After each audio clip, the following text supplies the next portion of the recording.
Okay, hello, my name is Jorge Nazario. I'm a student at the University of Notre Dame who is as passionate of humor as you are with the new Star Wars movie. So, have you ever asked yourself why we find comedy funny? Or we find some jokes funnier than others? I want you to think on of your favorite comedian and ask yourself, why is that your favorite comedian? And most assuredly, you will all answer the same way. That comedian makes me laugh the most. And so we define comedy, or Zaki, a professor from the Hebrew University of Jerusalem, defines comedy as being an aesthetic offering intended to generate a cheerful mood.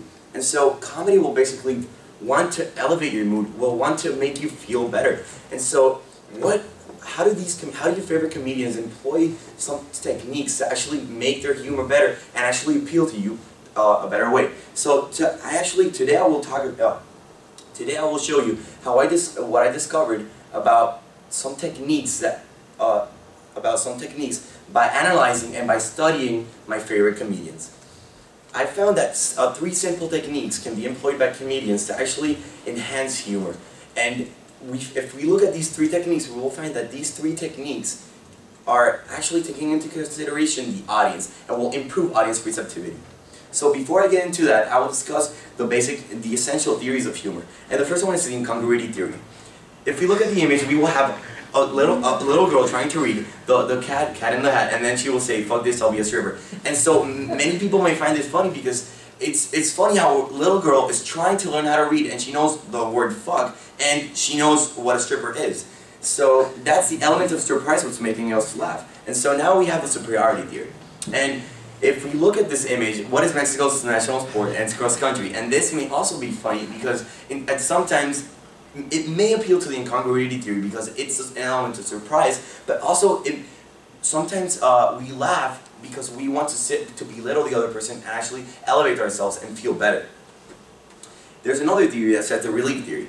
And so this theory poses that we laugh to relieve stress. And so, has it ever happened to you that a friend went to you and told you, like, "We have a test today," and then you start like rushing and get all stressed out, and then they tell you, "Oh, it's not today," and then you just start laughing? And that is probably due to the fact that you're relieving and unleashing that stress through laughter.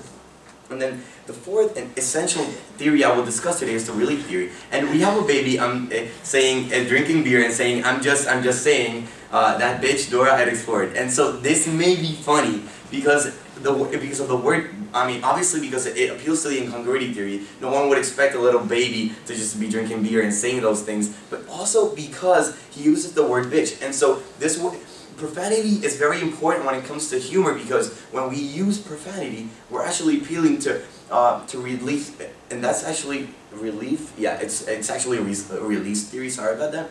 So sometimes the society actually represses our ability to communicate ourselves with bad words, and so when we hear these things, we actually release or unleash suppressed mental energy through laughter.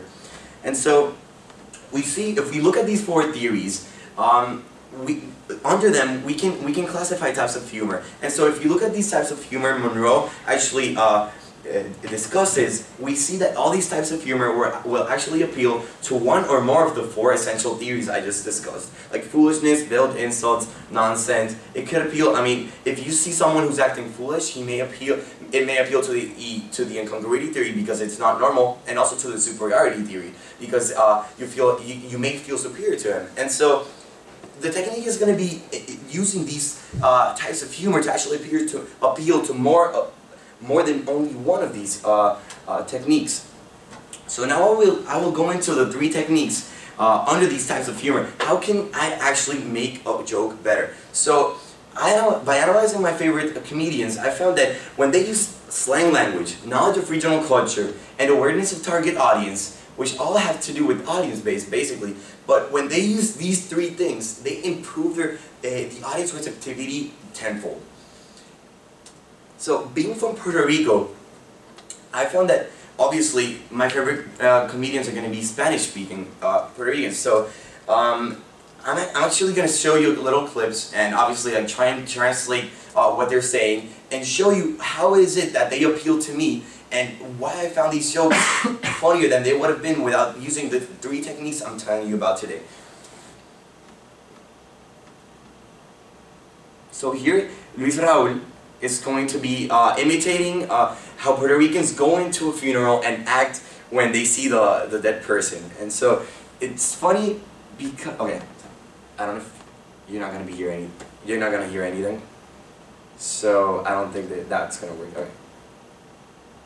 So anyways, okay, so he is funny because of the way he actually is. And so what he's saying, if you look at the words, I translated to the right, they don't look alike, says the woman.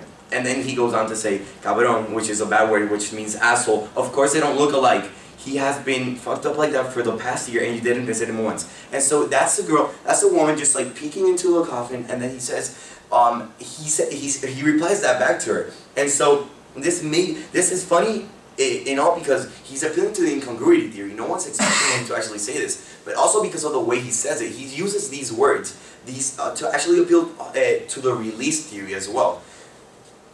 So now let's go into the knowledge of regional culture. And so Chente Iridrak is very known in Puerto Rico among the capital because he tends to write every single town around Puerto Rico for their culture, their traditions, their technology, and for basically everything of them. And so it's very common for students in the capital of Puerto Rico to actually actually have this stereotype of these other towns as being inferior to us because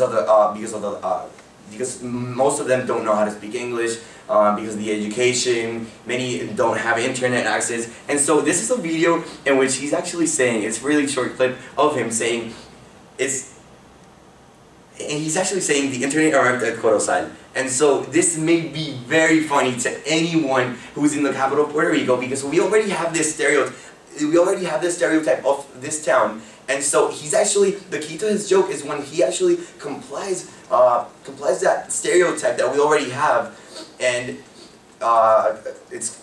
when he actually connects that stereotype with ours. And so it may seem funny to you, but for us in the capital, it may seem it'll be so much better because of that. Because we know that we already have that stereotype, and we know the culture in Puerto Rico. And so here's another part where he's actually deriding the people, and the people are so innocent. You see, like he's making, you should hear to better understand, but he's actually, and now he starts laughing at the girl who's dancing in the back part. Like it's crazy. The people are, and for me too, I have these stereotypes of these people, and when I see these videos, I also like he presents that stereotype that I already have, and it just makes it so much funnier for me. So now let's go into the awareness target audience. LeJuan James is also a Puerto Rican comedian, but who addresses more on the people like young aged, from 11 to 23, and he essentially imitates our mothers and the grandmothers. And so here you don't actually need to hear, but basically that guy is gonna be me, and in the back is gonna be my mom, and then the grandma's gonna appear. So this is actually very common in Puerto Rico. I don't know here in the United States. But it's basically the culture. And so you see the mom is gonna like, it was very common to, or like at least in Puerto Rico, for the mom to discipline the child by hitting with the belt. And so that may seem cruel, but yeah, like it wasn't too bad actually. And so it was very common for actually the grandmother always to like come and like just like stop the mother. Oh, he's good. He'll be fine. And so this is actually, LeJuan James actually targets an audience from 11 to 23 by using the Vine videos and actually presenting to them. And by the way he does it, he doesn't imitate other people. He imitates the mothers and the grandmothers. And so I conducted my own experiment. I showed these videos to 2 Latinos from Central America and 2 Puerto Ricans from the capital, and found that the 2 Latinos from Central America laughed only at Luis Raúl's jokes because they were more universal. But the 2 Puerto Ricans from the capital actually laughed at the same way I did, because we knew the knowledge, because we knew the regional culture, and because he was actually targeting my audience, the Puerto Rican audience, the young audience, and not the universal one. We'll see that then. If we want to basically prove that these 3 techniques appeal to the